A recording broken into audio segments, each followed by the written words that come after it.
Nze bati bobe waini atamuza bulimo nakutapeni nekwatana olupapulanga kumya n'omutine mpanika kana kayimba njagala kagende mwena amandagala nawajendeganze yenze bati bobe waini atamuza bulimo. Yes, the reality we have come to now. The most successful man Dengela celebrated. Kabaseke kola bajereke Gande Ngaria, Sanga wali manyama zima. Bobe wine is okay, but Bobe wine, Tigan, well is Tigan, Bobe wine and Tigan in a combination. Aneganye. Nze bati Bobe wine atamuza bulimo. Nakutapeni nekwatana olupapula. Hello? Yes, Afande. Obulamu. Obulamu sebugato. Ono Miyaga.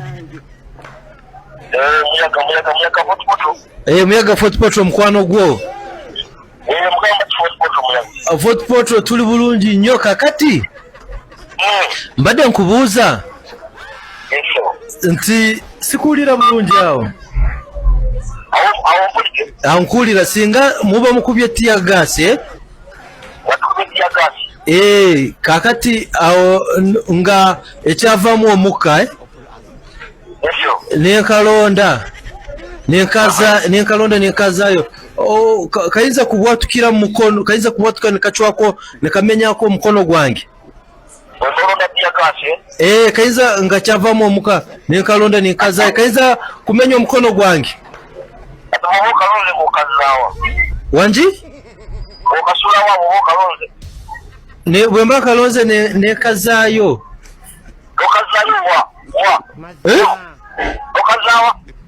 Ne kazaayo. Ne kaza mbanupu.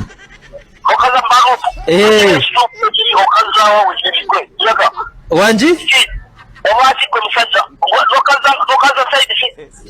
Ne kaza mbanupu.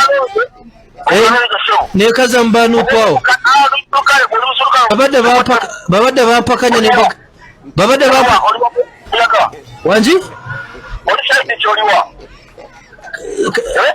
Network sikulira bulungi.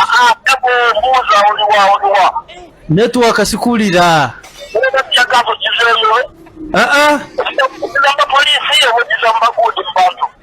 Kankwezira mu kubiro kawo.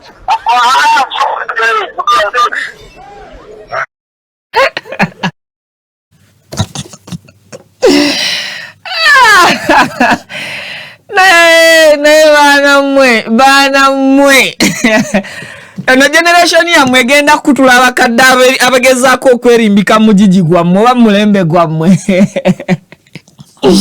Afande akubuuza oliwa Muyaga oliwa nzija obinnyonnyolerawo. Muyaga don't run Muyaga network emubuze. Kale mwasuze mutya ebimu ku ebyo tugenda okubeera nga tutunuulira.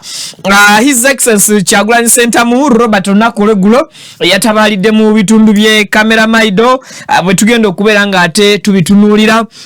Kubulira olunaku lwe lwamutambulidde akawungezi k'olunaku olw'ejjo sasobodde kubeera namu olw'ensonga ezitali zimu eziteebereka. Kakati poliisi yagezezzaako okubeera nga emulemesa kutuuka wa gy'ayagala okubeera nga asula newankubadde kampeyini yazimaliriza nga essaawa 12 tezinnaba kuba nga ziwera bulungi. N'asalawo agenda awummulemu ng'obudde bukyali naye ab'ebyokwerinda abatuuse ne bakimumalako omusajja wattu n'abasekerera busekerezi ng'ebyokwogera bimubuze. Tugenda kuwa embeera yonna bwe yabadde n'olunaku lwe lwatambudde bye tutasobodde kubeera nga tubatuusaako mu lunaku olw'ejjo.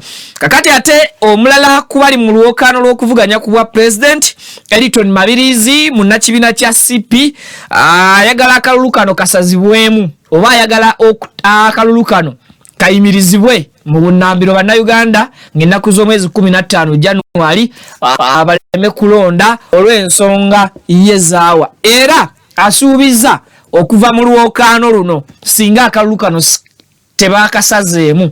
Yes, nsonga ki eziviiriddeko Elton Malirizi okwagala okuva mu lwokaano n'okusaba Abannayuganda bamwegatteko akalulu kano kasazibwemu oba kayimirizibwe. Ensonga tugenda kuba tuzikulambululira ebimu ku ebyo byasinziddeko oba oliawo byali bamwe eggumba oba oliawo tebiriimu ggumba okusinziira ensonga nga bwe tugenda okuba nga tuzirambika. Kakati ye omuyimbi Doreen Mutiibwa avuddeyo n'agamba akooye okwekweka asazeewo ayatule nti awagira Kyagulanyi Ssentamu Robert era abasaba mumuyambe mulonde Robert Kyagulanyi Ssentamu ku bwa president bw'eggwanga Uganda. Abayimbi bangi basala eddiro ne bagenda okuwagira President Museveni, abayimbi abalala ne batya okuvaayo ku kyogera nti bawagira Robert Kyagulanyi Ssentamu Bobi Wine. Doreen Mutiibwa agambye nedda nkooyo okwekweka kambabuulire nze ndi muyimbi mpagira muyimbi eyaliko muyimbi munnange Kyagulanyi Ssentamu era ensonga ze nazi statinga down nga bwe tugenda okubeera nga tubitunuulira era tubyetegereze. Kakati bo aba NRM abamu kwabo baagala mwami Kyagulanyi Ssentamu Robert abeegatteko ebyokuvuganya abiveeko. Okusinziira ku bakulu abamu mu kibiina ekyo ekya NRM balabira ddala nti ensolo ku kizigo kweri bawuliranga bo be balina obusobozi essaawa zino era akalulu kabalimu ttaano. Tugenda kubeera nga tubitunuulira mu bufu obufaanaganako bwe butyo. Sheikh Gugwa yavuddeyo naye n'abanga addamu okwogera ebigambo bannansi bye bagambye nti byabadde byansa mu position nga ye omukulembeze. Sheikh Gugwa ono yavuddeyo ng'asinzira ku Hotel Africana abako ebigambo byayogera byenjagala ogende mu maaso n'okuwuliriza story nga bwe tugenda okujja analitinga mu butuufu bambulambulukufu bwayo owulire oba ebigambo bya Sheikh ono birimu ensa oba ebigambo bya Sheikh temwabadde ensa. Wakati mu bannaddiini nga nabo kati batandika okulaga oludda nti nkooyo okwekweka mpagira gindi. Tugenda kubeera nga tubitunuulira mu bufu bwe bumu. President Museveni agenze maaso n'okubeera nga annyonnyola eggwanga lwaki amagye police n'abantu abali mu bitongole ebyo ebyokwerinda tebasula bulungi basula bubi. Agambye lwaki basula mu inputs obwo ensonga si nnene nnyo okusinziira ku ddoboozi ne mu katambi ke tugenda okubeera nga tulaba president akakasa nti ssente ezaali badde zizimbira abasirikale ennyumba ennungi era ezeeyagaza yazikwata n'azigulamu emmundu ze beetisse ku lw'obulungi bw'eggwanga lyaffe oba okukuuma eggwanga. Ebigambo bya president tugenda kubeera nga tubitunulamu era tugenda kuba tubiyitamu. Kakati ye speaker Anita Among naye y'omu kwabo abajjeeyo obwenyi tulwanyisa tribalism oba tugezaako okulwanyisa kisosoligana mu mawanga obusosoze mu mawanga. Omukyala speaker w'eggwanga lino ng'ate muna NRM lukulwe avuddeyo n'ayogera ebigambo oba oliawo abantu bibagambye nti bisiga obukyayi and of course biwulikikanga ebigambo ebigenda maaso n'okusosolegana mu mawanga. Ebigambo bya speaker tugenda kuba tubitunulamu era tugenda kuba tubiyitamu. Kakati bo bannaddiini ab'enjawulo bavuddeyo nabo ne bagamba nti ekimala kimala abamu kufe katulage naffe sayidi ze tuwagira kwabo abeesimbyewo era abo abatugoberera bagende mu maaso n'okukola ekyo. So nga ate bannaddiini abalala bavuddeyo ne bavumirira ebyo ebikolwa ebibi ebiri mu genda maaso mu kalulu ke tulimu essaawa za kaakati. Tugenda kukulaga bannaddiini ab'enjawulo n'ebigambo eby'enjawulo buli omu mu ndowooza ye eri abo abamugoberera. Waliwo abagamba bakooye okwekweka, waliwo abagamba nti olunaku lugenda kkeera lukye nga Uganda Robert Kyagulanyi Ssentamu alangiriddwa nti yawangudde akalulu bafune n'ab'ebyokwerinda ababakuuma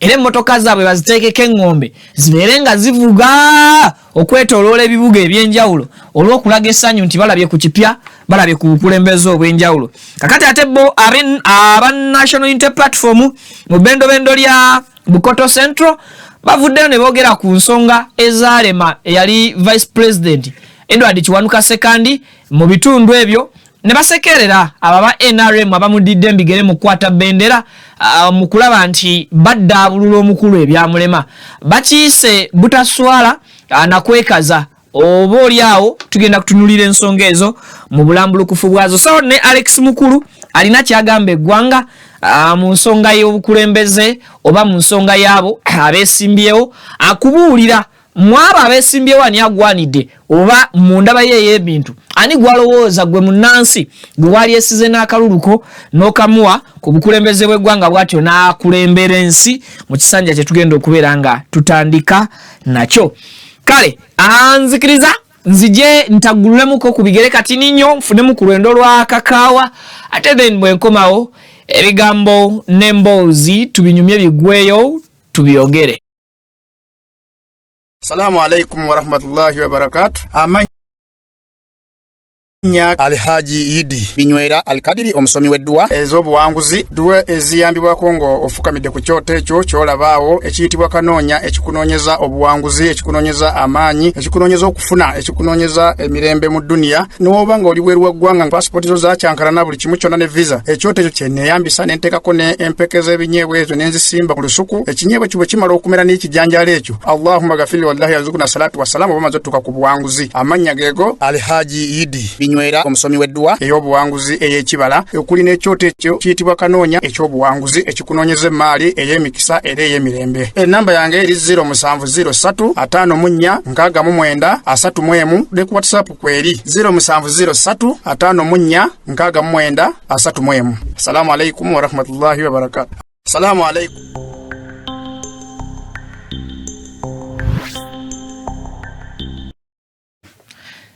Kale mbaniriza konyo buterevu naje musinzidde okubeera nga mutulaba okwesako okubanga mutugoberera mbitundu byonna ebikola eggwanga lino Uganda nebweru waalyo gye musinzira okubeera nga mukakalabiza mwasuze mutya mu nsi ezirimu ebire ebyakedde mwasibye mutya abakakalabiza edda okusinzira ku time ez'enjawulo era musuze mutya mwenna abagenze maaso n'okubeera nga muli time differences ezikola amawanga agenjawulo. Bule naku 26 tutuuke ku lunaku lwanga 15 tugenda okuba akaluku bwa president mu ggwanga Uganda n'akababaka aba parliament. Kansubire nti gwe muna Uganda weteeseteese bulungi nnyo nnyini ddala keske care center basangibwa Makindye emabega wa Vox osobolera ddala okubanga okuba ku simu ezo nofuna services zaabwe bakola ebintu bingi n'okusingira ddala kwe kulabirira abaana mu kaseera gw'omuzadde wotalina wa wakuleka mwana wo ba woteesigisiza muntu mulala yenna kusigala na mwana wo. Kakati Brain Train Infant and Primary School somero nelisangibwa wano ku Salama Road Masajja bakugamba ntwala omwana wo agende maaso n'okubanga abangulwa ensonga zibeerenga zitambulira ddala bulungi nnyo nnyini ddala essomero ddungi omusingi kwe basimbulidde okukakasa nti bawa abaana bammwe musingi munywevu ddala okikwatagana mu byenjigiriza. Bursaries bazigaba ku bursaries 32 ze batuwadde basigazzaawo bursaries 30 sobeera omu ku bannamukisa abagenda okwefunira ku bursaries ezo ensonga zibeerenga zitambulira ddala bulungi nnyo nnyini ddala. Kuba ku simu ezo osobola okubanga omanya ebisingawo. Kakati tugenda kutandika n'omu kwabo abali mu lwokaano lw'okuvuganya ku ntebe y'eggwanga Eliton Mabirizi munasipi yes kyekibiina kwe yajjira kakati yavuddeyo n'abanga asaba okulonda kusazibwemu oba okulonda kuyimirizibwe olw'ebyo ebintu ebirabikidde mu kiseera kino kyetulimu ekya campaign newatali nteekateeka nnuŋŋamu oba oliawo eruŋŋamya bulungi emitendera gy'okulonda gye tugenda okuyitamu and of course n'engeri olunaku lw'okulonda amateeka agavuddeyo amapya mu biragiro ebisuubirwa okuteekesebwa mu nkola ku lunaku olwo ng'ate ebiragiro ebyo tebiina mateeka kwe bisinzidde mu ssemateeka w'eggwanga Uganda. Okusinziira ku Elton Mabirizi agamba nti ensonga zino zokka zeemalirira mwe bannayuganda okumwegattako muwakanye okugenda mu maaso n'okukuba akalulu akasuubirwa oba akayina okubeerawo ng'ennaku z'omwezi 15 omwezi ogujja omwaka gwa 2026. Nsaba osooka otuweko ku Elton Mabirizi and then nzije oba oliawo tutanye ensonga mu bulambulukufu bakatuwe. Tusaba okulonda kuyimirizibwe. Mwawulidde omuduumizi w'amagye CDF ng'ayogera agamba nti omuntu yenna bw'amala okulonda ava awalondebwa addeeka. Ekyo kimenya ssemateeka. Ssemateeka agamba nti babeere mita 2 amaze okulonda adde emabbali alinde akalulu kabalibwe kalangirirwe omuntu aliyokaddeeka ng'amanya akalulu ke kaasudde ne bwe kagenze mu maaso.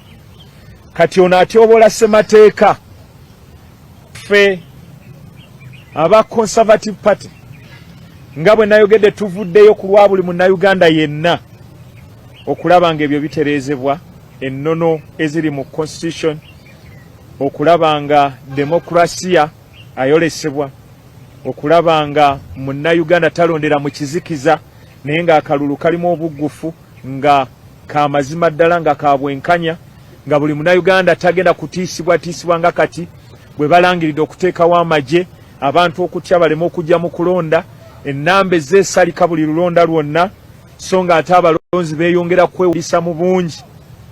Ekyo twagala kikome, kireme kulabika bwe kityo. N'olw'ensonga eyo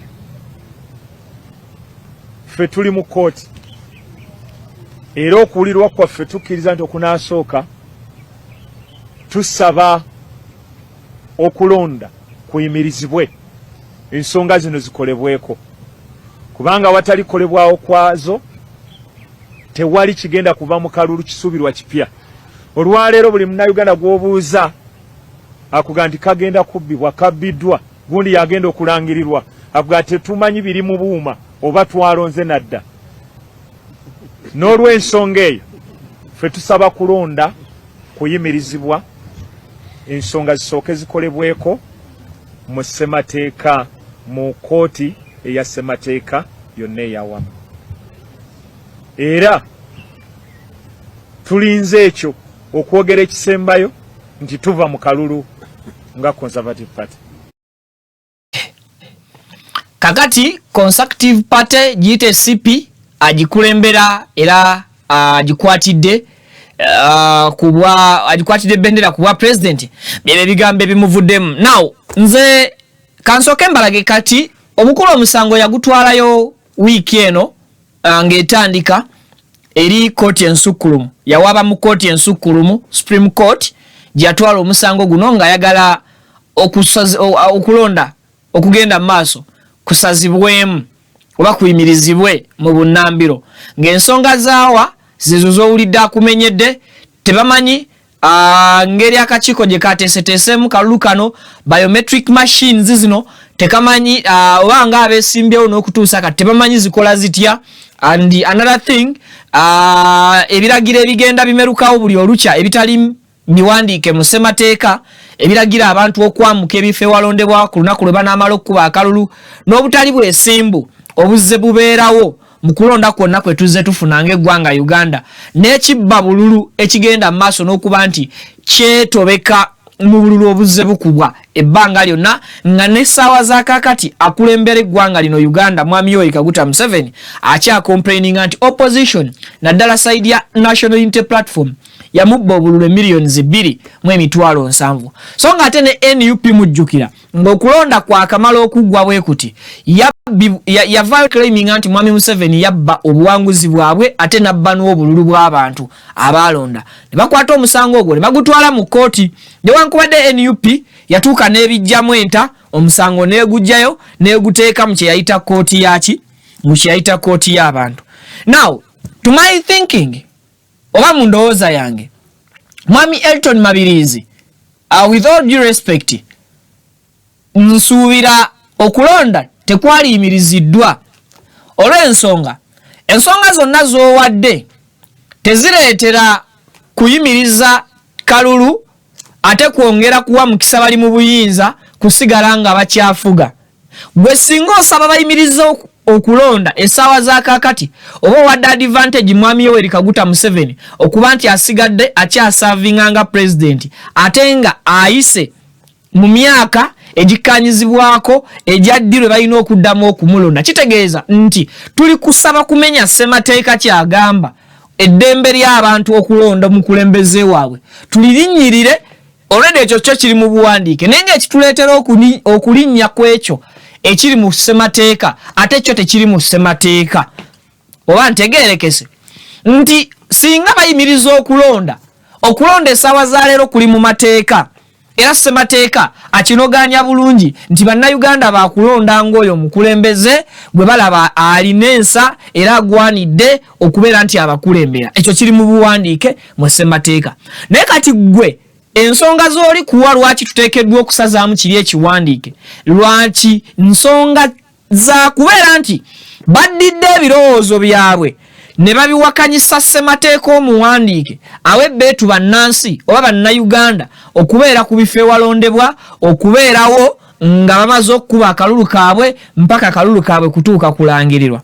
Kakati CDF General Muhoozi Kainerugaba bwe yavaayo n'alaga nti tewali muntu n'omu agenda kusigala ku polling station ng'amaze kulonda, gwe naawe no adapting ekyoyo nga tekiyimiriddeko mateeka mabega oba nga tekiyina mpaji ya mateeka kwe kiyimiriziddwa oba kwe kyesigamye, kitegeeza naawe obeera okoze obumenyi bw'amateeka okusapootinga ekikolwa eky'obumenyi bw'amateeka. Tusobola okusigala nga tugenda maaso n'akalulu, yes, naye omusango gwe mbadde nsuubira Elton Mabirizi okutwala mu kooti ensukkulumu okuwaaba gwe musango gw'okuwaabira General Muhoozi n'okuwaabira akakiiko k'ebyokulonda okugeza Mwami Simon Byabakama eyavaayo oba omu ku baavaayo ne bagamba nti bannansi bakuyolwa ng'ensenene ku lunaku lw'okulonda singa banaasigala ku polling station.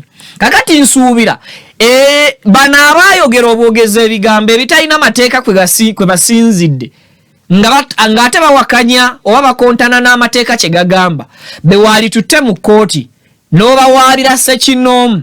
Engage kiri nti era byekuusa ku kulonda omulamuzi yali badde ayanguyirwa okujja okuwulira ki, okuwulira omusango kuba gwali akulonda. Remember omusango gwonna ogw'ebyokulonda mu nnaku nga zino ze tulimu olw'okuba nti emisango gino giba gyakabanga katono, kooti eba erina okujjwa amangu egende maaso n'okuba nti ekola ki, ng'ewuliriza emisango egyo ate era ewe n'ensala yaagyo mangu nga bwe walabye ku musango gwa Honorable Tubbi kakati gwe bawanduukuludde Mathias Walukaga mu Busiro East ne Electoral Commission nti mu wiiki 2 omusango gubadde gumaze okubeera nga guweebwako n'ensala yaayo kubanga weeks 2 zigenda kuwera ku lunaku lwa Monday, ate olunaku lw'e Monday omulamuzi lwe yagenda maaso n'okuwa lwagenda okuwa ensala ye ku musango guno. Kakati kyali badde kyangu Mwami Elton Mabirizi okuba nti wawaabidde General Muhoozi CDF munnamagye okweyingiza mu nsonga z'obululu ekimenya amateeka oba ekikontana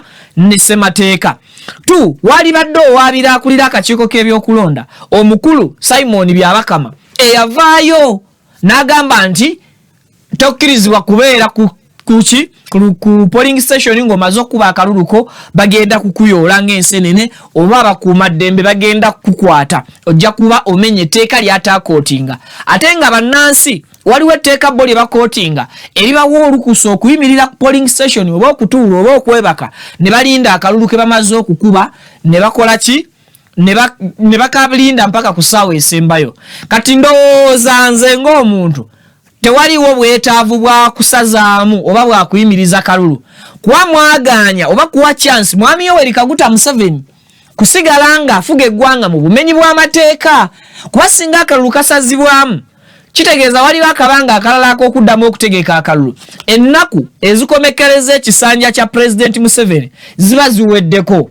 Kakati ennaku ezikomekereza ekisanja kya President bwe ziba ziweddeko kibeera kitegeeza ennaku eziddako alizifugira bweru w'amateeka oba alizifuga out of constitution nga byakola mu kaseera ako temujja kumunenya nti yafuga eggwanga ng'alifugira bweru w'amateeka n'ebikolwa byonna by'abagenda okukola. Olaba mukaaba kati nga abafugira ku layini ey'amateeka kyegamugamba. Kakati kuba mwakafaananyi singa munaasazaamu akalulu eggwanga ne lisigala nga litambula nga likyali mu mikono gye, mulowooza bikolwa ki by'aba agenda okukola okusobola okusustaininga ye mu buyinza bwe oba mu ntebe ye.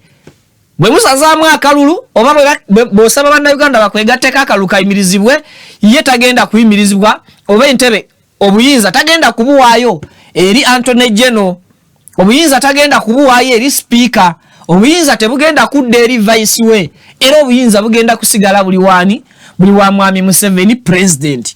and I think Elton Mabirizi omusango gwali badde owaaba gwali badde gwawukana nnyo ku musango gwatutteyo naye katulinde engeri kiri nti gwa byakulonda guyisuubirwa okwangwirizibwa okuwulirwa tujja tuwe updates abantu era yasuubiza nti in case nga kooti egaanye okusazaamu oba okuyimiriza akalulu kano ye waakugenda maaso n'okuva mu lwokaano luno nsuubira sofa aba CP ekibiina kyammwe kibadde tekipafominze bulungi nnyo mu kuvuganya kw'omulundi guno newankubadde mwe muli mu kuvuganya kakati gwe okuvaako mu lwokaano luno ku bantu 8 abavuganya ndaba ng'ekitajja kukola impact nene era obululu bwogenda okufuna si bwe bululu maybe oba oli awo obuyinza okukankanya empologome 2 eziri mu kifo kya namba 1 ne namba 2 oba bano abaliidinze akaseera kano aka campaign. So awe tuli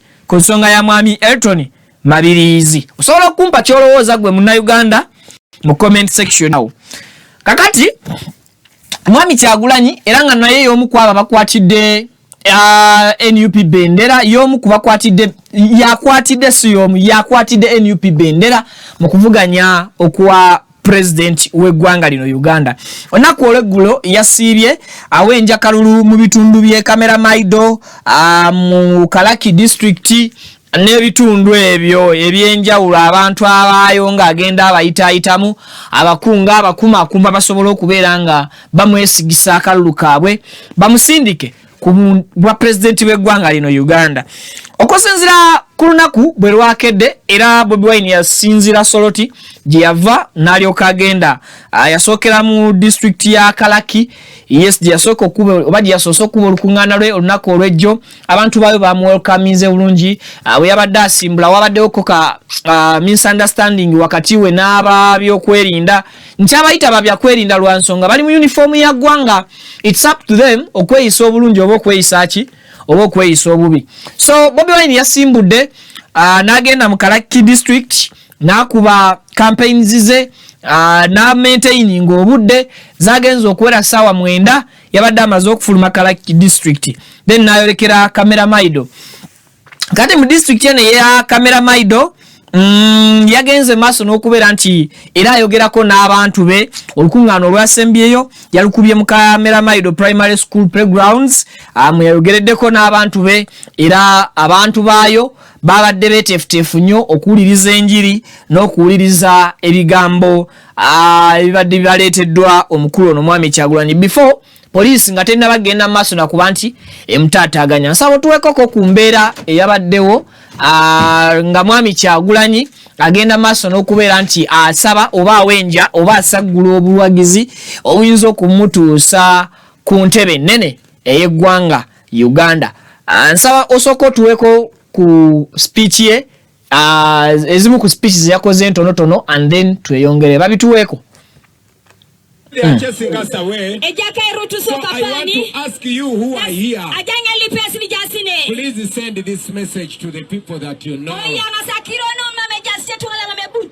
We are campaigning under very hard times. It is as if we are campaigning against the police and the military. But you are the people of Uganda, you can change this. So, after you leave here, please explain to everybody that you meet in your own language.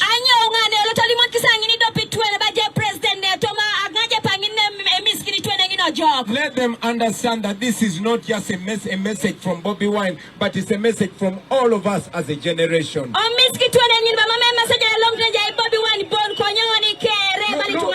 at the generation, look at the young people here.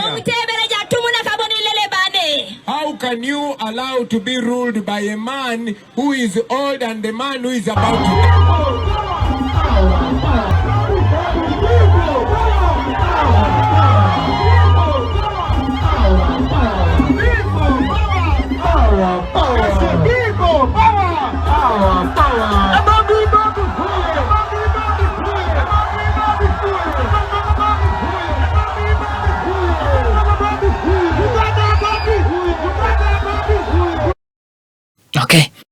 So awo yabadde atuuse mu kisaawe kya Kamera Maido Primary School we yasembedde, then wali yabadde ali mu Kalaki district ng'ayogerezeganyako n'abeeyo. Yagenze akola stopovers ez'enjawulo mu naddala mu district y'e Kalaki, then eno mu Kamera Maido specifically olukuŋŋaana lwabadde mu kisaawe era turn up yabadde nnungi. Muno mwe twalabidde n'omu ku bawagizi oba n'omu ku bazze mu campaign nga ayambadde t-shirt ya NRM bwatyo n'agenda maaso n'okuba nti ajja okuwuliriza ate n'ebiva side yani ya Mwami Kyagulanyi, but later yayaniriziddwa Mwami Kyagulanyi yasobodde okutuuka ku stage oba katuuti ne bamuwaniriza bulungi, era Bobi Wine agezaako okulaga abantu abalala nti si buli ayambadde t-shirt ya NRM nti balina kumuyita mulabe waabwe. Abamu bazambala lwa mbeera tebalina ngoye, abalala bazambala lwakuba baweereddwa akasente ate bakeetaaga,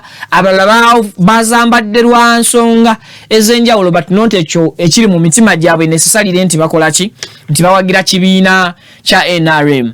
Nsaba otuwekoko ku mbeera eyo nga bwe yabadde awo, then ate nzije tweyongereyo. You can put on your t-shirt, but I want you to know that we are all Ugandans. We love you as a brother. I can give you a free yellow t-shirt and give you some money and tell you to vote for Museveni, and then you'll suffer for 5 years. But I want you to know in a new Uganda, everybody is going to be safe and you're also safe. You don't have to fear.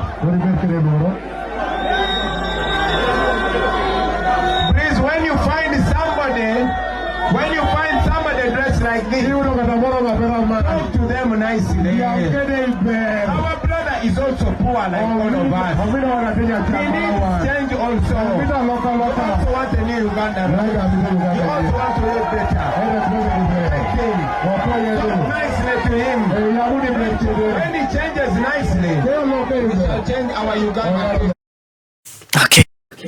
So just different colors but one people, one blood. Tulina omusaayi gumu, tuli muntu omu. Zino colors z'ebibiina zitwawuliramu bwerere oba zitwemalizamu buki bwerere. That's why Mwami Kyagulanyi a preaching enjiri sometimes n'ogamba nti singa oba oli awo yali musumba yali badde alokola emitima gy'Abannayuganda bangi. Nze singa nali mukozi wa bikolobero nga Mwami Kyagulanyi alina church nga ye pastor waamu n'ali badde nalokoka dda ng'era nsabira mu kkanisa ye, lwakuba omusumba luli mukoma okumugoberera ennyo musumba nga musumba atuuka n'abasumbira ddala so nga n'azitambuza. So baavudde awo Kamera Maido ku kisaawe ng'ebula eddakiika 16 okuwera essaawa 12, which means nti baafunzizaamu mu lugendo lwabwe olw'olunaku mu campaigning zaabwe ze babadde nazo, ne babanga beeteekerateekera olugendo wa gye bagenda okugenda okola ki, okusula. Okusinziira ku Bobi Wine yabadde ateekeddwa okugenda okusula mu Osiro, nga gy'alina okusula okuva Kamera Maido mpaka mu Osiro waliwo kaakagendo oba waliwo akatemerera akawerera ddala akasukka ne kilometers 40. Kaakati Mwami Kyagulanyi police zigenda okuwera saawa 12 kitundu kwemu nga police blockinze ekkubo nga temuganya kweyongerayo kutambula. Omusirikale talina nsonga gyawa, agamba nti eyo toyitayo ekkubo lyagala okuyitamu toliyitamu, yita mu kkubo lino eryokumpi. Omusirikale lwaki olumirirwa amafuta geyeesimbyewo? 1 2 omusirikale lwaki era osigala okyawondera omuntu ng'ensawa z'okulonda ziweddeko, eza campaign ziweddeko nga tagenda kuba campaign gy'alaga? Saba otuwe katambyako kennyini owulire toni ya Mwami Kyagulanyi, owulire toni ya Afande nga boogerezeganya ku lwaki amusibye tamukkiriza proceedinga kweyongerayo. Batuwe ku video eyo yennyini Pavin. But we are in the road. Yes. We are driving. We are not campaigning because campaign time is over. But now, are we not allowed to drive in the road and go where we're going? Allowed. Then let them allow us drive. But now why do you want to take a wrong route when you have a short route here? Now police have started I've just come to make your things simple. Yeah, I mean, we are driving this road because we are already on our way. We know exactly where we're going. We are not going to campaign. We are going to them the distance from here. No, leave alone the distance. Now, it is very dangerous for somebody you don't trust to decide for you. Since when did the police become our friends to tell us, oh, don't drive? But it's so now let me leave it with you. It's up to you to decide.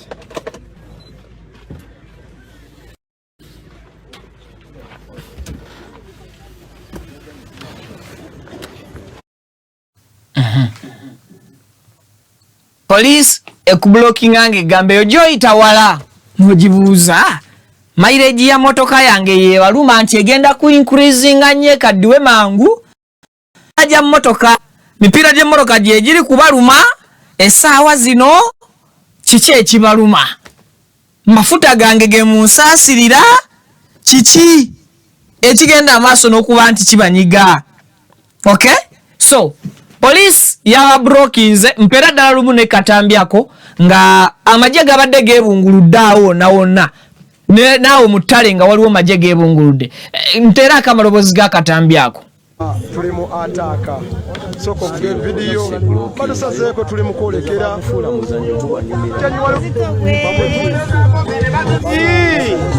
Damoshi yalinga video sibe bya bulijjo luguudo balusibye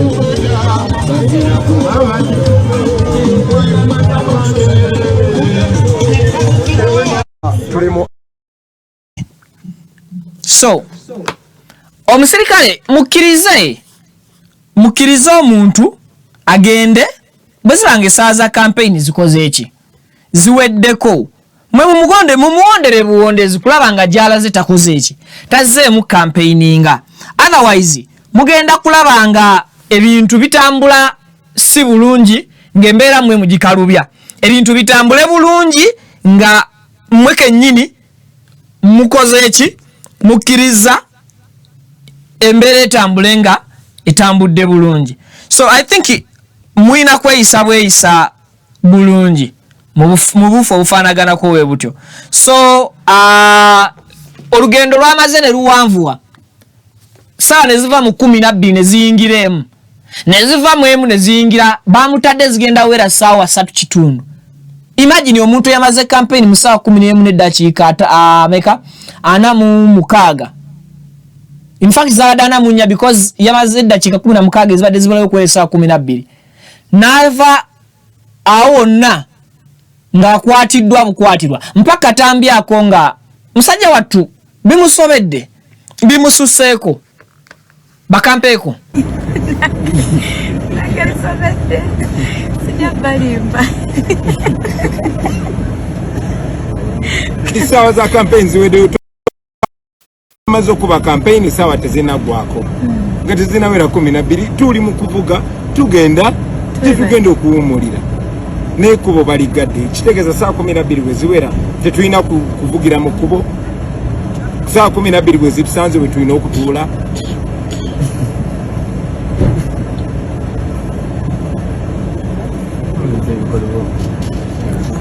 nze woliro sigala kubanga tonayingira district ndala Uganda osekawo okaaba omusajja abagambye ngenda kwebaka eba blockingawo kale. So embeera bwetyo bwe yabadde bamutadde leeti nnyo neyamaze n'atuuka mu Osiro n'agenda ne yeebaka. Kakati olunaku olwaleero zinadde okunywa campaign program nga bweyimiridde wajjalaga ate ono omusirikale kakati kandabe leero agenda kutabaalira ludda wa kandabe busekendi wano olwaleero trail ndowooza chati yange ate njirese wali kale ayo bwe mba nvuddeyo ndowooza n'abibawamu updates eziddako bwe mba nvuddeyo eyo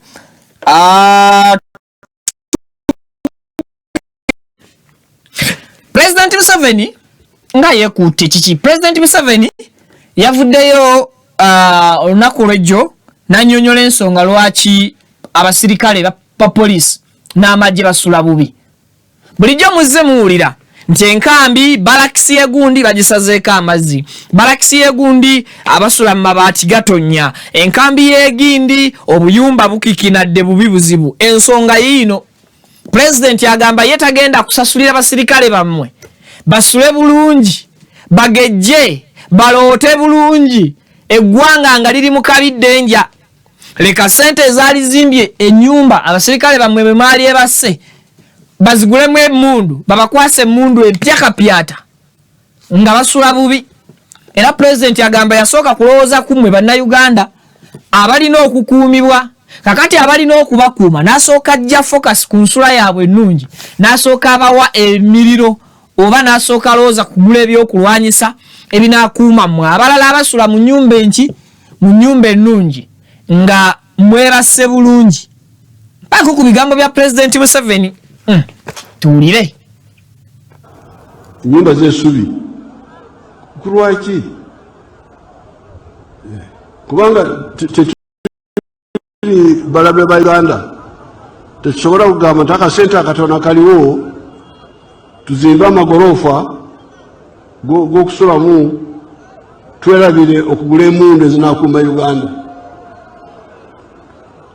Ffe tusooka n'emmundu oba tusula mu busiisira tusule mu busiisira naye Uganda esigale mu ddembe kubanga tuguze ebyetaagisa ebyokukuuma Uganda. Kati mukitegedde leka waakiri bo basule mu busiisiro baba busulamu babusulemu naye tewaliiwo byakubasuza bulungi nga tebalina byakulwanyisa. That is in case ng'omulaba akoze eki, omulaba atugulire. But me I'll say nti sente Uganda tuzirina, ekyo tukkirize, nze nammwe tukkiriziganye. Uganda erina sente, erina sente ezisobolera ddala okusasula abasawo nga basasulwa bulungi. Erina sente ezisobola okugula eddagala malwaliro ga gavumenti ng'omuntu tebeetaaga kusindika ku pharmacy. Erina sente Uganda ezisobola okukola enguudo zino n'enguudo ezisembayo okuba entono ne zikolwa. Sente weeziri. Lwaki weeziri? Tulina sente ezisobola okuzimbira abasirikale abo mu barakisi. Lwaki ngamba nti sente weeziri? Ebyobugagga byokka Uganda byerina ebiri mu kuddukanyizibwa abantu ssekinnoomu bimala bumazi. Sente zokka ezibulankana mu mbeera y'enguzi n'abakulu abamu mu gavumenti okugejja embuto n'okwekkusa. Sente ezo zokka zimala okuzimba mu barakisi buli musirikale ng'asula mu nnyumba ennungi ng'ate n'emmundu gy'alina ya mulembe. Sente zokka ze tukozesa okugula tear gas akozesebwa mu kukakkanya obujagalalo. Yes, tubyetaaga, naye bano abakakkanya obujagalalo bo bali mu mbeera ki? Nabo beetaaga okulowoozebwako. Bo input obwo mu musana kabuguma bitya, mu nkuba kannyogoga bitya. Ennyumba ezasangibwa mu nkambi z'amagye, ezo nnyumba zaayonooneka naye ne ssente eziddaabiriza ennyumba zino zaabula. Tukakasa ssente zaabula eziddaabiriza obuddaabiriza ennyumba zino. Katugambe mu nkambi ziri nga ssente mu nkambi za polisi n'amagye nga abasooka bazimba mu nnyumba. Lwaki mmwe abazzeeko temuddaabiriza nnyumba ziri? Imaginire ngera amategula bwe galafaanana, yadde okuzzaako amabaati kyagaana. Ennyumba zitonyolokoka naye mwe balina okusula. Obuyumba bubi, kituufu ne President akimanyi. Nze nabagamba tewali kizibu kitusumbuwa Mwami Museveni nga takimanyi. Ekyo kafuuwe alaamu alamaino. Tewali kizibu kitusumbuwa mu Uganda nga President takimanyi. Buli ekizibu kye tukaaba tebakulimba mbu President tamanyi nga bwe yayogera e Nateete awo. Bwe yali Busega n'agamba nti ye yadde tamanyi nti oluguudo lw'e Nateete lufu okutuuka awo. Tebakulimba. President afunayo n'olunaku mu kiro ne bamuvuga okumwetoolooza ekibuga. Ndi sure ku ekyo. Ne bamuvuga okumwetoolooza ekibuga n'alambula ebizimbe ebizimbiddwa, n'alambula enguudo, n'alambula obwo obudde President abufuna. kakate wali kiri mu Uganda kizibu kye tuyinanga president takolaki tachimanyi sente weziri naye ab'olubatu batayagala kukwatako oba kugenda kuteeka mabega wa mitayimbwa oba bantu besitumanyi oba banganda ze situmanyi naye gye bali bazi sente era mu kuzirya sente ezo ze zirina okukola okuzimbira abasirikale. Weebuuze lwaki kapteeni omu asula mu maka agatudde ku acres 4 nga mulimu ennyumba mansion gaggadde. Olowooza kapteeni yaba yayita mu mitendera ky'okufuna obugagga obwo abasirikale ne babanga basula mu input. Weebuuze meja omu abeera alina business wano Uganda empitirivu, abeera alina ettaka omuli faamu ezigudde akaleka naye nga abakulembera baduumira bali bubi. Ekyo kyo mulowooza nakyo kiri ku bbula lya nsimbi. I think president amazima agamanyi tetuwakanya ggula byakulwanyisa kuba bikuuma ggwanga newankubadde ababikutte oba ababirina bali mu bikozesa against citizens, ababirina bali bikozesa against abantu be balina okukuuma. Naye tekitegeeza nti ate okuba tugula ebyokulwanyisa n'ebiina okukozesebwa mu kutukuuma ate abatukuuma bo bayisibwe bubi. Kyekireetera omusirikale ono okwekyawa. Walukaga we yakugambira nti omusawo akuyitako awo ng'otaawa ebirowoozo kubanga biri waka bamubanja ezenju. Omuntu akuuma banka mumuwa $3,000. Ekintu kyakuuma kiribiridde mu bukadde na bukadde bwa nsimbi. Omusajja akutte emmundu ya bbeeyi bitya, ayina ebyambalo 2, asula bubi, anajja wa morale ekuuma eggwanga n'obwagazi, yadde akola mutima gwa ggwanga, yeewaayo kusaavinga na kulwanirira ggwanga lye, naye omorale eyo agenda kugijjawa. Sijja kwogera bingi komenti nga nzigule nammwe musobola okwongerezaako. Kakati Sheikh Gugwa yavuddeyo n'ayogera ebigambo bino wammanga. Sheikh mpa ebigambo bya Sheikh nabyo tubiwulirize. Nawuliddeyo awo mujega juzi mbu mwefusibye ku mukafiiri gwe Bobi Wine owagira musiramu. Nandi wagidde omusiramu munyagwa naye talina maanyi akyali naye wa lusiniya. Naye waki munyagwa naye wa lusiniya sinza muwagira kuba talina maanyi tannaba nve we bajjula ate ngende gye basaanika. Wallahi Sheikh Gugwa mutuliddemu olukwe muwagira omukafiiri stupid. Bobi Wine gwe wagira musiramu oba abalala obempulira benda balaba basiramu. Yaki bino si bya busiramu, si bya kulonda mufuti, bino tulonda bakulembeze bwe tulilonda mufuti nga si musiramu awo muli nnenya. Abamawuliremu abasinga obungi muli bannuupu. Mawulire, TV, biki abasinga obungi bonna baaki. Naye you are wasting your time.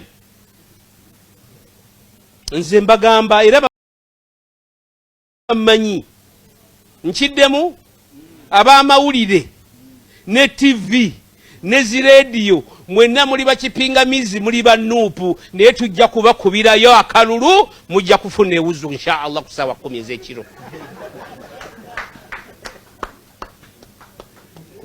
Batubye bababbawa nga temulina bantu. Omusajja akulembedde emyaka oyinza omwepankirako.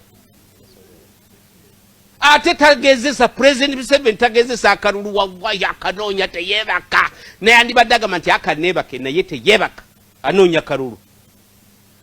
Abantu abafunye abagenda omuwa Electoral Commission yaffe amagye gaffe emundu ffe tuzirina esente ffe tuzirina nga ddawo nti simanyi ove from nowhere nti otwala buyinza otye tusobola. Wallahi tosobola. Tosobola Sheikh. Kati mwe abavubuka naddala abasiraamu tebabalimba. Simanyi nti akalulu kalonde okakuume onookabala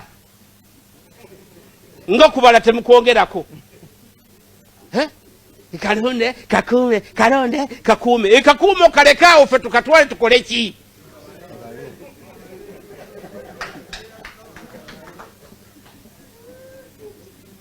Ndinda oli aveeyo abeera omusajja agambe tukabale, awo nja kukugamba nti oli musajja.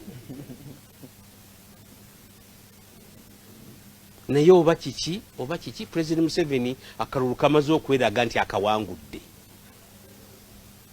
Tetulinayo lukuŋŋaana lubaddeawo lwa kusaagasaaga ate kayingidde wano. Nze amagulu ganno magalwala. Naye just ngenda kuwona ndi ku treatment. Era bano abataagaliza be bansindikira amajinni naye bamala budde. Kati buli wembi nyimirira bwe nti nsabira President Museveni kaki ayagala amuwe atayagala alekeyo. Kuba twamala dde okuyitamu biidhinillah. Era mu abamawulire kano mukakwate. President Museveni okusinziira ku bibalo nga bwe bitambula. Muveeyo bano okukola bino ebyabwe ebya TV ne bayinjiwaza abantu ab'obulimba ne baleeta ab'egindi ne babaleeta eno n'abeeri abagitani AI. Wa Museveni teri AI, beebo bennyini beebo. Era gwe naawulira yasamya akamwa nti batubbye obululu ajja kukiraba. Siri muvubuka. Magulu gano ge gankaddiyiza naye mbadde nkyali. Ake 18 obu 18 abiri obu mbusobola sinabako kyempulira.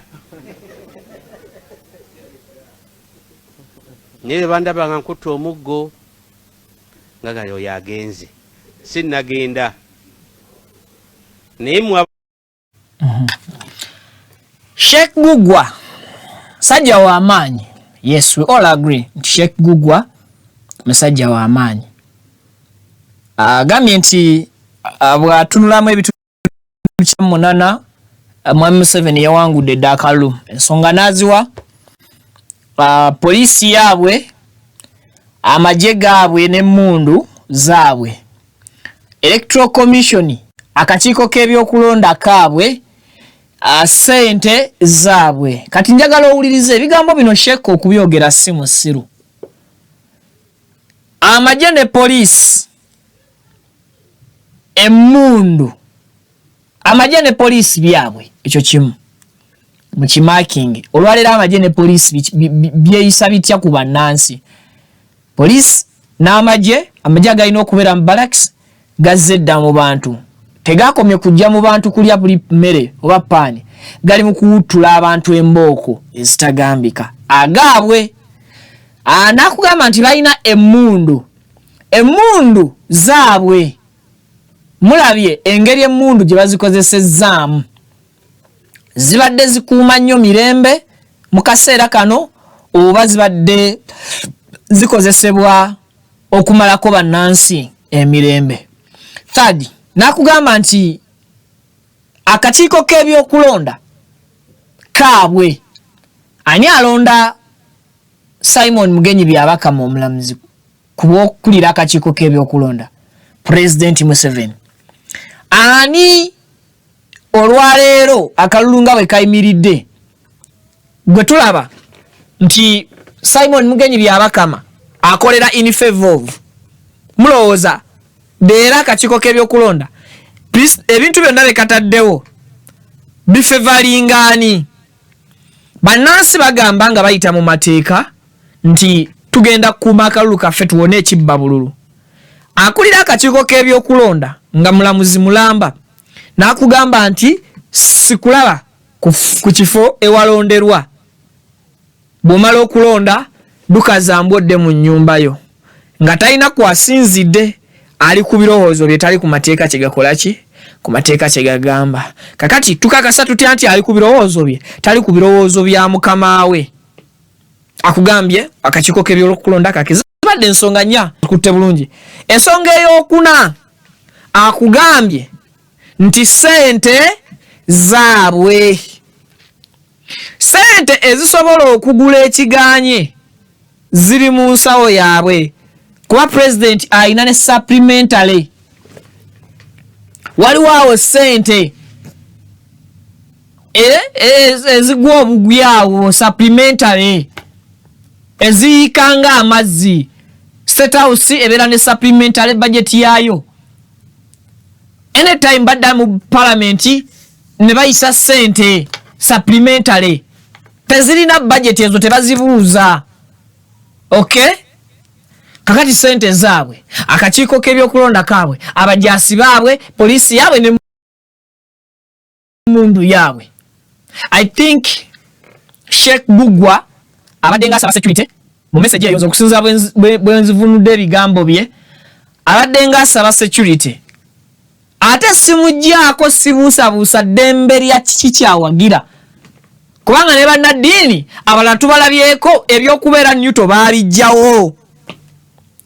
Pastor Bujinga Rosias avaawo mu Musinga eraba ku kamera ze yeegulira n'ateeka ebigambo bino ku kamera nti awagira Museveni era asaba na Muhoozi yabaddirira Museveni mu biki mu bigere.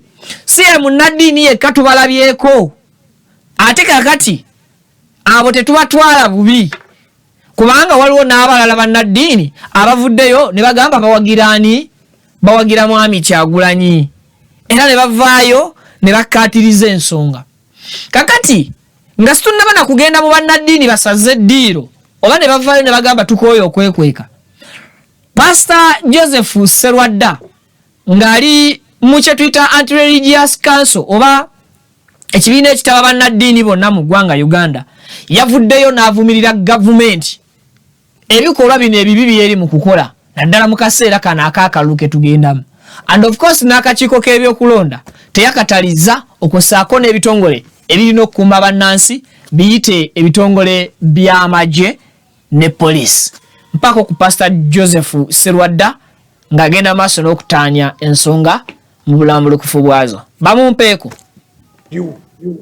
akakiiko k'ebyokulonda tubasaba olungamye abantu mbayambe okusanyukira bye baliko.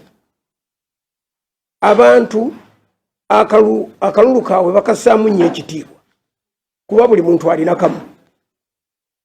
Okubagamba nti kuba akalulu dayeeka beeraka ojja kuwulirira eyo obanga abagobawo osobola okukola emikolo egibba akalulu kaabwe. Abantu mubalike babiriwo mu kabale omuntu aveewo ng'ategedde tebamulidde oba yawangudde. Twawulidde n'okwennyamira Katakwi, Eggulu, Embalala, Fort Portal, Kawempe, Mukono n'abalala okukubibwa okw'abantu n'okubalumya. Tugamba nti ebyo bikome. Uganda ekooye ereete kukomya okuyiwa omusaayi oguyiise gumala okutiisatiisa abantu n'okubakangakanga biva mu nkola ya bunafu omuntu ng'atidde nti bamusinze ensumika.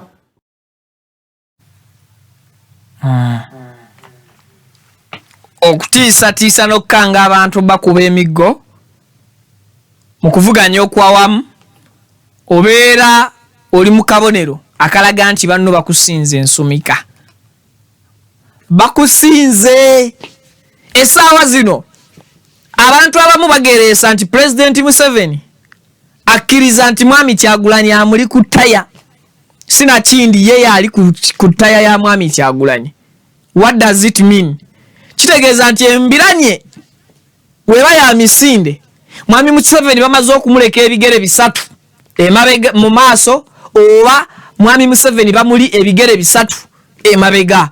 Mwami Kyagulanyi amuli ku ttaya oba yeye ali ku ttaya ya Mwami Kyagulanyi. Kakati waliwo obukolomooni obukodyo obukozesebwa okusuuza oyo akulembedde obuwanguzi. Munafuye bwe guba muzannyo gwa mupiira nga defense ye ogikuba ebiraka ogitema.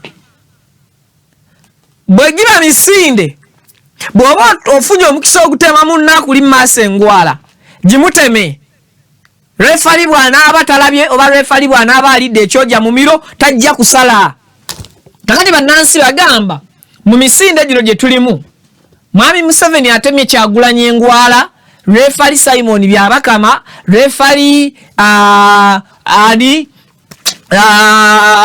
Afanda Abbas Byakagaba tebefudde abatalaba balidde ekyoja mu miro.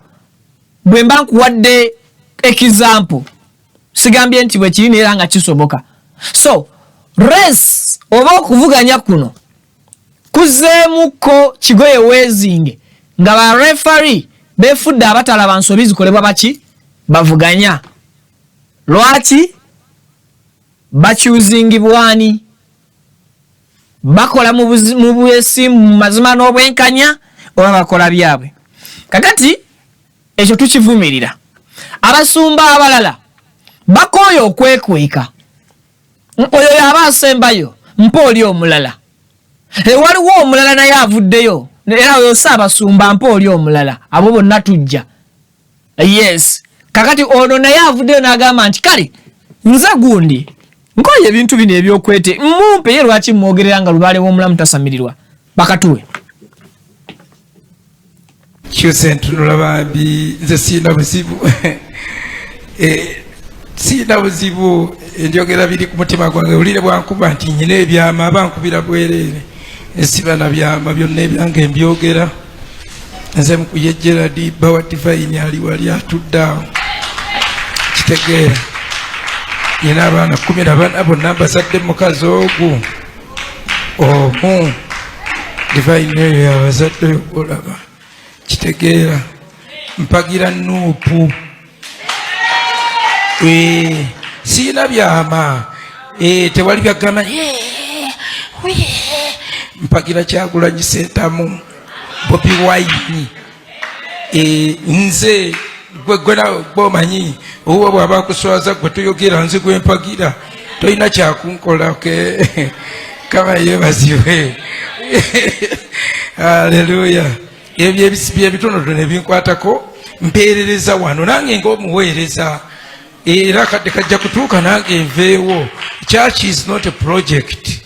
Hallelujah. Ero si project yange si project zenyi kyuse ntunula bambi. Kati olaba pastor ono nga bwe sigenda munyigira nti yavuddeyo n'abuulira abachurch members be nti awagira Kyagulanyi bwe sigenda kunyigira Sheikh ne Sheikh ngenda kumunyigira lwa nsonga engeri gyeyogeddemu ebigambo ng'ate alinga amanyiira ne bannayuganda oba tutegeerekeka. Sivumirira Sheikh Gugwa kujja mu lwatu n'ayogera ebigambo nga bw'abyogedde nti awagira Museveni. Yes, he is a human and he has a right to choose whom to support. Niye toteekeddwa ate mu position yo ng'omukulembeze kwogera mu ngeri ya kubalaata ku balala, kwogera mu ngeri evvoola ate balala, ku ngeri evuma balala. Kakati Sheikh Gugwa y'ensobi gye yakoze twakkiriza nti kakati eggwanga we lyatuuka terikyaliko eyo mu munnaddiini talina kulaga ludda. No, awo twavaawo. Buli munnaddiini muntu twakkiriza nti bw'aba muntu ateekeddwa okuba nga naye alina kyayagala ne kyatayagala. N'ekyo ky'otayagala Sheikh Gugwa olina kukyogerako otya naddala ng'oli mu kifo oba mu position eyo ennene gy'olimu ey'obukulembeze n'ekitiibwa n'ekityo abantu mwe bakulabira. Kakati ne pastor naye ali mu kitiiki ye yapakajinza atya ebigambo owulira yabadde ayogera ng'akulekerayo alternative gw'atawagira ye kyawagira. Okay, kakati ate ye Sheikh yabadde takulekerayo data alternative. Sheikh ye yabadde ayogera akulaga nti gw'atawagira kyowagira yo wasting your time kugema naavumirira ate naawe kyowagira. Okay, pastor omulala ye yagambye nti olunaku Kyagulanyi lwali wangula bino byagenda okukola wammanga mpaka tikwoli pastor omulala naye tusimbule. Ali ready? mumpe buchenchanga Uganda ina president omupya bwashisha Uganda ine president omupya nsibanga ngampitamu nga sijjako ng'ombe nasiba kuvuga kuraba mwata kuyahe ng'ombe pipi mfuna yakasuti akapya kemvugiramu kwolwo ijeryo natunga yakashuta akasyakara mfuna aba bodyguard abangoberera natunga iba bodyguard celebratinga amaso gange galabye ku kipya nga bwe nnonye ekyamagero ekipya nga bw'ononye ekyamagero ekipya ne president twetaaga mupya gavumenti empya nga n'abalimu bonna bapya n'abakirimu bali basya teriyo basumba balina magezi bayinza kusaba ku saala mpya bonna bawoza muzeeyi beerawo gwe lwaki kitaawo taliiwo iwabwa chatariho muzeeyi beerawo mpaka ddi tirweni ye katonda taliyo kyogamba ruhanga taliyo nga bwe yejjusa kokwari kwefuuza yejjusa engeri gye yawa Sawulo obwakabaka nayefuuza okiyaherire Sawulo teekawo ekiseera kimu bambi olunaku lumu eddakiika emu okyuse embeera okyuse buli kimu ohindure buli kimwe n'okaddewa n'abaana n'obazaala ne bakaddewa bwakabaka okula n'abaana bazaala bakula n'obugabe niki twetaaga okusaba ku ssaala enkambwe kati takyalina pulezidenti yafuuka pasita hata kiri president akahinduka pastor yafuuka nabbi kati alagula akahinduka nabbi hata nahanura no kwanura bayita mu state house yabasabira abari kwete mu state house wari kubashabira wacha kidogo ale musirikirire mwa katono tukungubagire eggwanga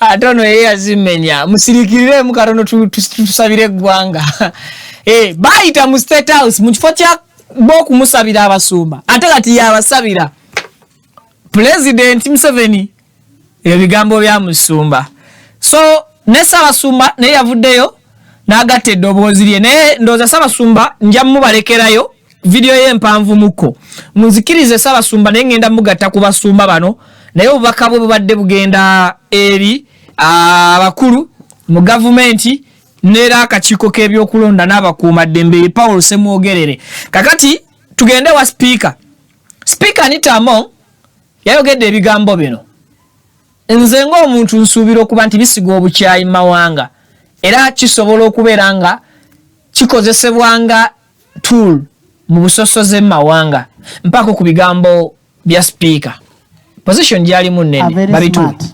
My people from Teso are very smart. One at Teso is smarter than 3 Baganda. One at Teso is smarter than 6 Banyankole. One at Teso is smarter than for the Basoga, I won't even talk.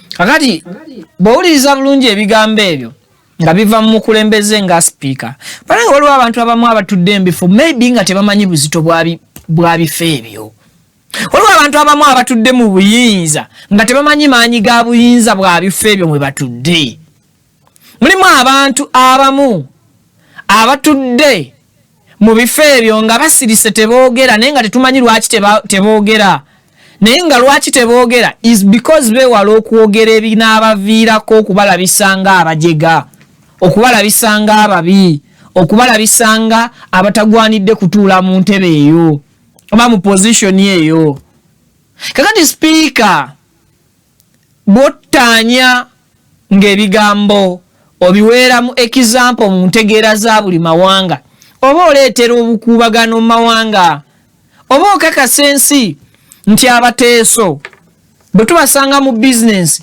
abaganda tetubawagira kubanga bali bagezi nnyo okutukubisaamu emirundi emeka omuteeso omu asinga omuganda emirundi emeka ebigambo bye saagala nakuddamu banning positions tuzikozese bulungi ate tumanye obuzito bwa offices zetulimu nze wano gwe mulaba mulimu lw'ennyiga nempulira nga njagala kuvuma naye olwa position yeno gye ndimu omulimo gwange ekitiibwa kyenguwa sikkirizibwa kuvuma muntu olw'ekitiibwa kyennyina ekitono mpulira nga nswala okuvuma omuntu kyenva nkozesa endowooza yange nempa buwi birowoozo byange nesivoola nesivuma kubona kino kyokka speaker kyayogedde kisobola okundeetera okunyiiga nze ng'omuganda nenva mu mbeera nange nenjogera ebitasanyusa speaker Kuba speaker bw'aba agamba nti omuteeso mugezo okusinga abaganda basatu, nange nja kukuwa example bwe n'abanyiize kati mpabuwi example. Nkugamba nti omuntu atali proud of kino n'ayagala akyuke afaanane kino simubala mubaki mu bagezi namba 3. Eyo kati singa mba ngambye nti nkyusiza mu ndowooza yange n'olwa kino kyendi saagala kutyoboola, mpulikikanga voola, mpulikikanga alumba omuntu ali mu ntebe ennene. Oba ntegeerekeka. Tusigale mu layini y'ebifo byaffe nga tukuuma ebitiibwa byabyo. Tusigale mu layini ya offices zaffe nga tukuuma ebitiibwa bya office ezo mwe tutudde. Otherwise, tukkiriza nti tulina be tuwagira. Speaker wa NRM, Speaker awagira Mwami Museveni President, era Speaker simulinaako buzibu. Nga bwe sirina buzibu ku Lubongoya Secretary General okuwagira President Kyagulanyi ow'ekibiina kye.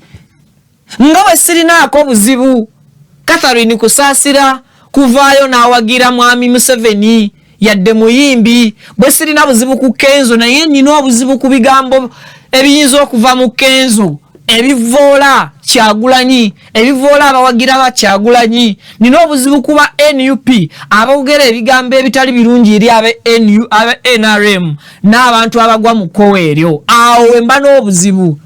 So n'olwekyo Speaker, next time better tuwe ekisinga ku ekyo kye watuwadde. Otherwise tujja kubanga tuvaawo obubi, naffe tujja kutandika okuwalirizibwa okukozesa obubi ebifo n'obutiibwa obutono bwe tulina. Tukuweebuule. Kati nze Madamu Speaker nja kuba nkuweebuula lwa tribe yange. Nze omusajja omuzira nte okunti oboola nti okutegeera kwange kumu omuteesa akukubisa emirundi 3. Ekyo kyokka kijja kukunnumbisa. Nange Speaker, Madamu Speaker ow'ekitiibwa nkuyiseemu eggaali. Ate gwe olina obuyinza kuba osobola okunkima nze n'onsiba.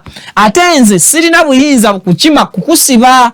Ate gwe obuyinza oluusi obukozesa bubi nojja n'onkima olw'okuba nkugambyeko naye gwe obuyinza bwe tewabukozesezza kwesiba nga naawe oŋŋambako. Oba ntegeerekese. Turespectinge tribe z'abalala, turespectinge endowooza z'abalala kasita ziba nga tezitutyoboola ku lw'eggwanga lyaffe okubeera nga lirimu emirembe n'eggwanga eddungi. Bwe nvaako awo omuyimbi Doreen Mutiibwa naye yavuddeyo n'agamba nkole okwekweka. N'agamba nti nze ndi wa Kyagulanyi era mbasaba mumpe ekkalulu ka Kyagulanyi. Munnondere Mwami Kyagulanyi yadde siri muki mu ggwanga Uganda. Mpako ku bigambo by'omuyimbi oyo Doreen Mutiibwa.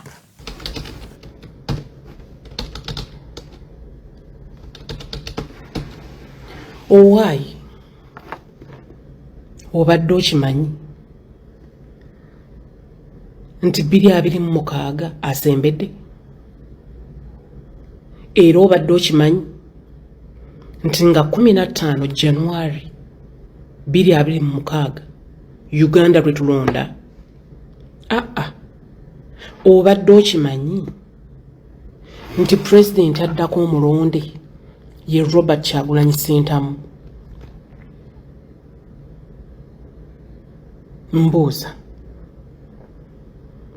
owagira enkyukakyuka oba togiwagira? Obadde okimanyi nti bw'oba owagira enkyukakyuka bw'oba tovuddeyo mu kiseera kino nga tovuddeyo kwogera oba tolina ky'ogasizza ggwanga? Mulekeraawo okuwagirira mu nkukutu. Bannaffe abalala baba bawagira abaabwe nga beemulisa nga beeyisa. Naawe bw'oba oyagala Kyagulanyi Ssentamu ng'oyagala enkyukakyuka ng'oyagala ideology gy'atambuza, ye ssaawa oveeyo. Kozesa eddoboozi lyo oba ttono oba ddene, it doesn't matter. Kozesa eddoboozi lyo, kozesa page yo, kozesa account yo oba nnene oba ntono okunga abantu kuba President kyatugamba. Tukunga abantu tubamanyise nti okulonda kubanga 15 omwezi ogwa January 2026 era balina kulonda Robert Kyagulanyi Ssentamu. Ekirala obadde okimanyi nti bw'okuba omubaka Robert Kyagulanyi Ssentamu oba NOP oba People Power gwe yawa card oba okubye Robert Kyagulanyi Ssentamu principal waffe indirectly. Tulekerawo okwebuzaabuza bw'oba oyagala Kyagulanyi mwagale yenna. Bw'aba yasalawo naawe omuntu card mukkiririzeemu kubanga yagenda okukutwala mu maaso. Lwaki ate owakanya ebimu? Tekigasa kumulonda ku top nga ku bottom wafu. Lekerawo okukuba ababaka ba councillors bonna ekibiina bye kyawa card. Kuba kitegeeza oba oyawukanye ku mugendo oba oyawukanye ku Kyagulanyi n'enjiri gyabunyisa. Tekitugasa kumula waggulu n'afuuka president ng'omuleetedde ababaka abawakanya ebiteeso bye, abawakanya endowooza ye, abamuwakanya oba ng'amusudde indirectly. Ekirala obadde okimanyi nti essaawa eno atavuddeyo kwogera ku nkyukakyuka ng'oli wa nkyukakyuka oba olidde mu nsi y'olukwe.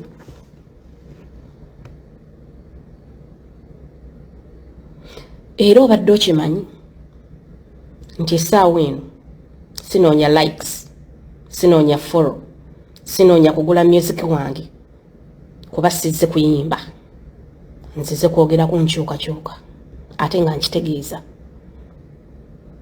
Tiikinga umbrella yonna n'ebigikwatako kuba principal waffe bwe yatugamba tumutwalire tumuweereze abantu abanamuyambako okutambuza okuggusa ensonga tuve mu kufuga obumbulwa bannange.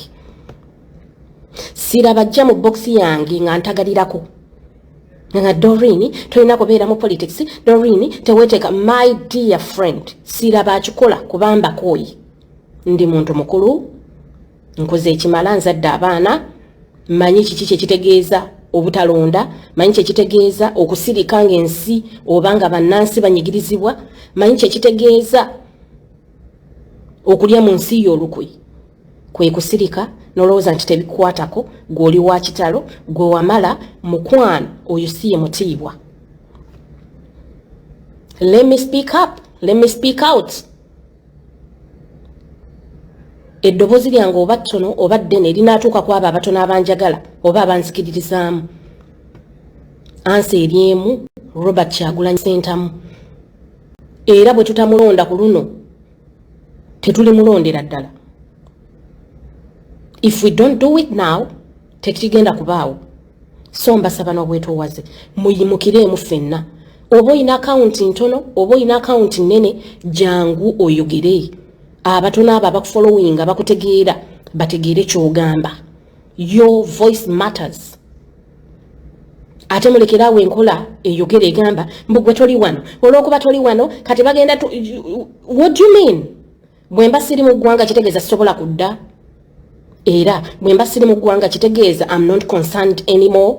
That is my country. That is my country. Ebigenda byonna mu maaso oba bibyo birungi binkosa directly and indirectly. All my people, all my loved ones, my friends, my fans are all out there. Okay.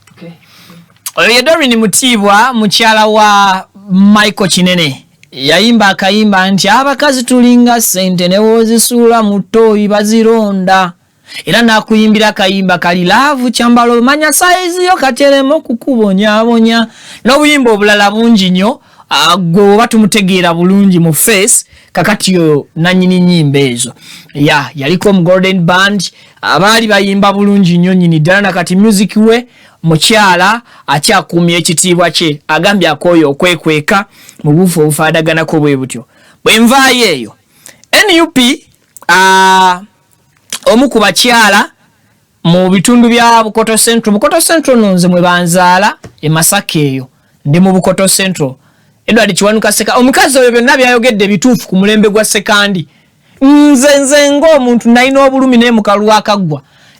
Richard Sebamala bwe yakuba gundi Edward Kiwanuka Sekandi akalulu. I was very very happy kubanga ekikubo kyennyini nze mpita wa basekandi okugenda ewaffe ewaabwe wempita naye ekikubo ekidde ewaabwe n'ekikubo ekidde ewaffe mukazi gwe wayogedde ensonga nadde sobola gireka mabega batuwe katambi ako pavi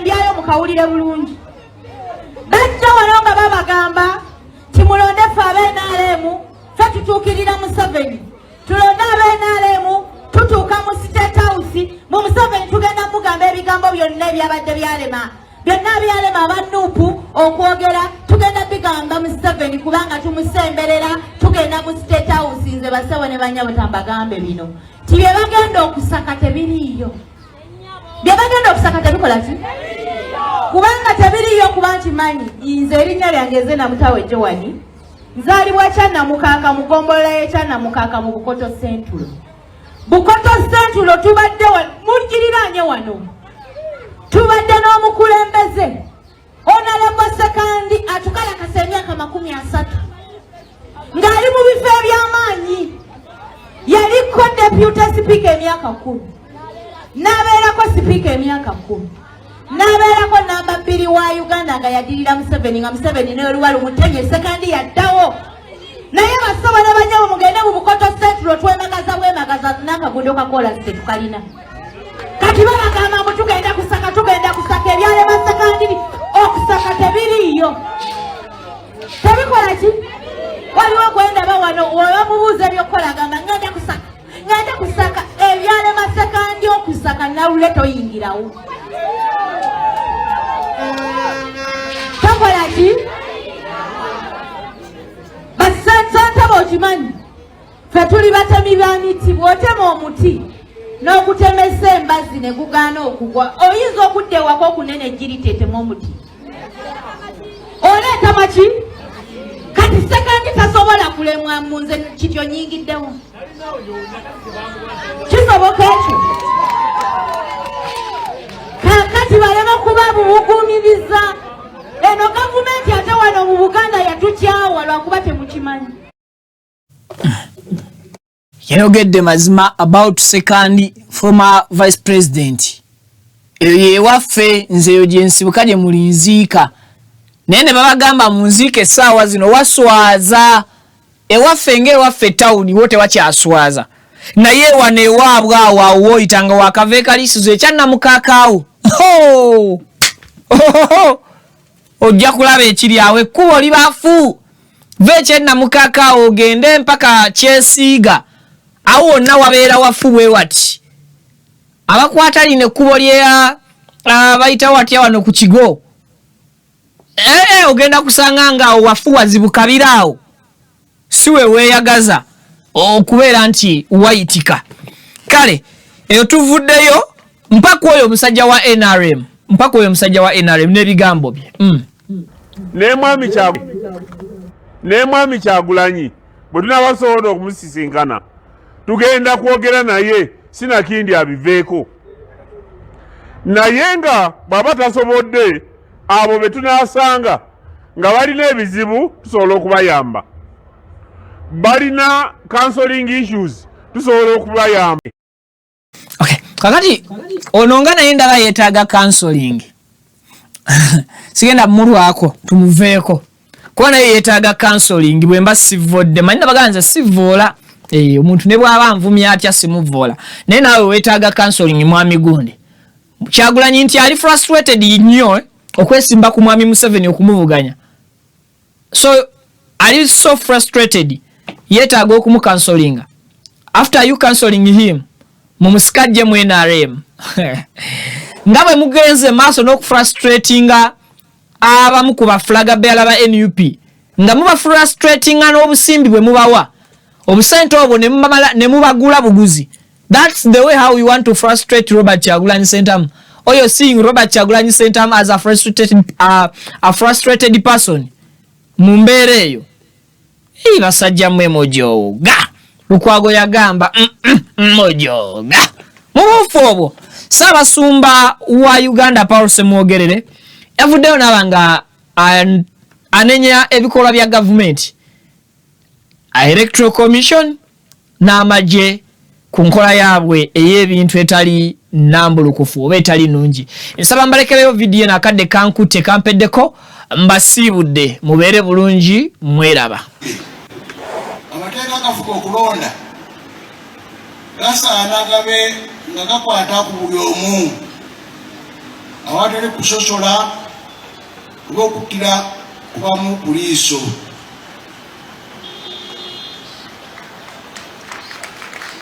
Akakiiko akalondesa n'ebitongole ebikuuma eddembe mu budde buno kamanye nti katunuuliddwa nnyo okulaba nga abantu ba Uganda balondera mu ssanyu mu ddembe mu bwenkanya. Ebitongole ebyaweebwa obuyinza obw'okubeera mu kulondesa bibeere nga bitunuulira tibitunuulira abalala oba omuntu omu oba abantu abamu naye bannayuganda bonna.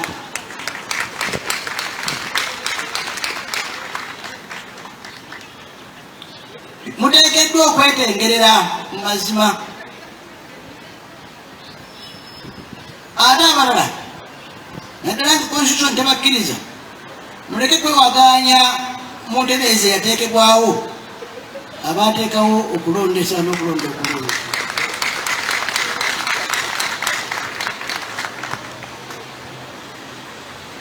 Kubanga olumu batambula bangula emirembe ate nga temulina buyinza okukola ekyo. Bwe kitaba kityo tuba twolekedde bukulombo n'entalo. Ani atamanyi nti abatufuga kati eyo yennyini y'ensonga gye batutegeeza nti yebatwala mu nsiko.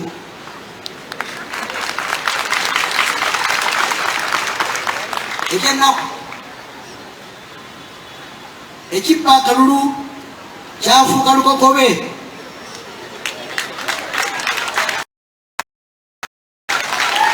Ne pulezidenti yennyini akikaaba nti abamuvuganya babba akalulu ke naddala wano mu Buganda.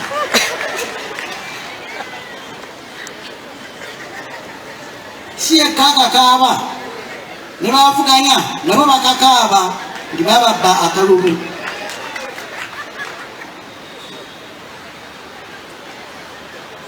Omuyimbi omu yayimba oluyimba sikyaluwulira naye naluwulirako nti ebyakulwanya bizzeemu.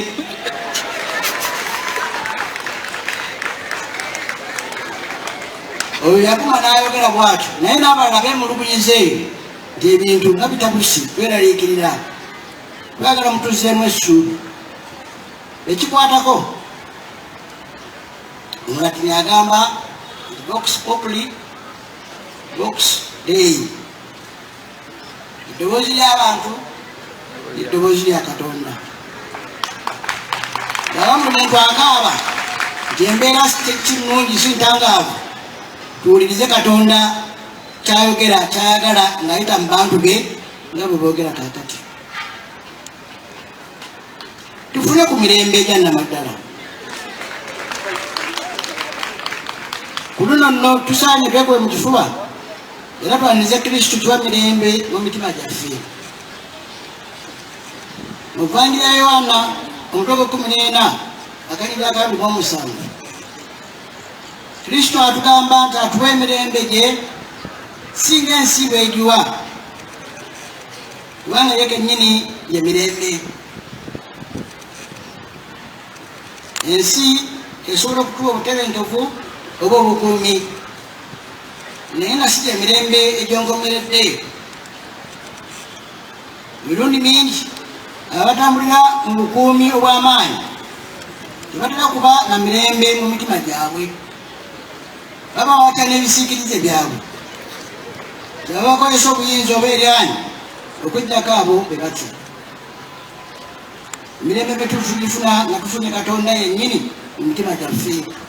Salamu alaikum wa rahmatullahi wa barakatuh. Amanya Alhaji Idi Binywera Alkadiri omusomi weddua ez'obuwanguzi duwe eziyambibwa kongo ofukamidde ku kyoto ekyo kyolabaawo ekiyitibwa kanoonya ekikunoonyeza obuwanguzi ekikunoonyeza amaanyi ekikunoonyeza okufuna ekikunoonyeza emirembe mu dunia n'oba nga oli bweru wa ggwanga pasipoti zo zakyankalana buli kimu kyonna ne visa ekyoto ekyo kye neeyambisa ne nteekako ne empeke z'ebinyeebwa ezo ne nzisimba ku lusuku ekinyeebwa kyo bwe kimala okumera n'ekijanjaalo ekyo allahumma gafiri wallahi yazukuna salatu wassalamu oba maze tutuuka ku buwanguzi amanya gego Alhaji Idi Binywera omusomi weddua ey'obuwanguzi ey'ekibala okuli n'ekyoto ekyo kiyitibwa kanoonya eky'obuwanguzi ekikunoonyeza emaali ey'emikisa era ey'emirembe. Enamba yange eri 0703 54 69 31 ne ku WhatsApp kweri 0703 54 69 31. Assalamu alaikum wa rahmatullahi wa barakatuh.